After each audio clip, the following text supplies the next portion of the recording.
Now, some of you might have noticed that over the years, Donald Trump has repeatedly cited one president as the one he admires the most. President Donald Trump really looks up to President McKinley. like a lot. William McKinley. William McKinley. William McKinley, highly underrated. He has not been properly recognized. He talks often about William McKinley as being his mentor, his role model.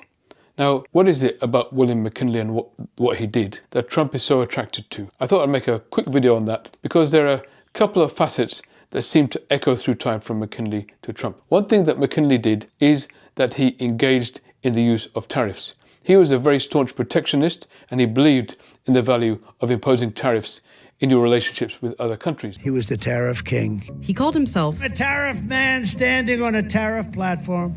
but in his second term, he basically abandoned that platform. It really changes his mind in some sense and wants to shift the focus of trade policy away from protectionism and isolationism and allow for more international trade as a way of helping the U.S. economy. He almost completely destroyed the economy in the process of doing that. That doesn't appear to be a lesson that Trump has learnt, but he regularly engaged in imposing tariffs on other countries and seemed to quite enjoy it, just as Trump does. Because for Trump, tariffs isn't just an economic strategy, it's also a power play. He really loves to be able to throw his weight around to other countries, for other leaders to quake in their boots at the idea that Trump might impose a tariff on them.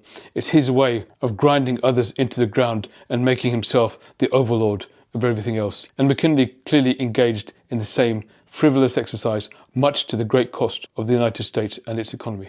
Now, McKinley did one other thing that Trump strives to do, and that is he engaged in foreign conquests. He's the only president that ended up expanding American territory in the way that he did, but in quite an extreme way.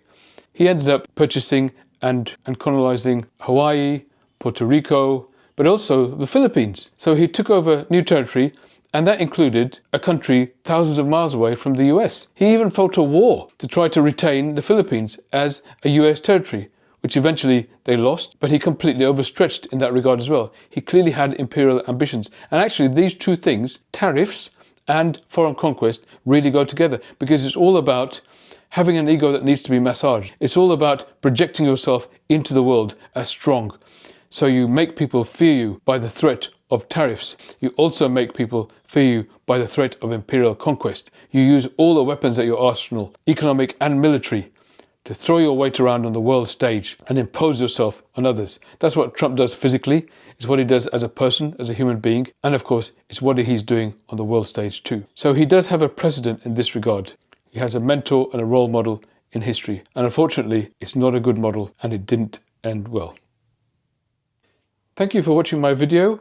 I'm a psychiatrist. I'm also interested in philosophy and public policy and politics. I aim to make a number of videos about these subjects and particularly the intersection between them.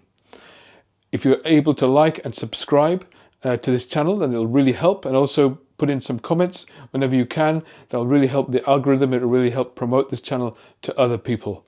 Now, beyond that, we are all, unfortunately, at the behest of a very small number of people who seem to run everything these days.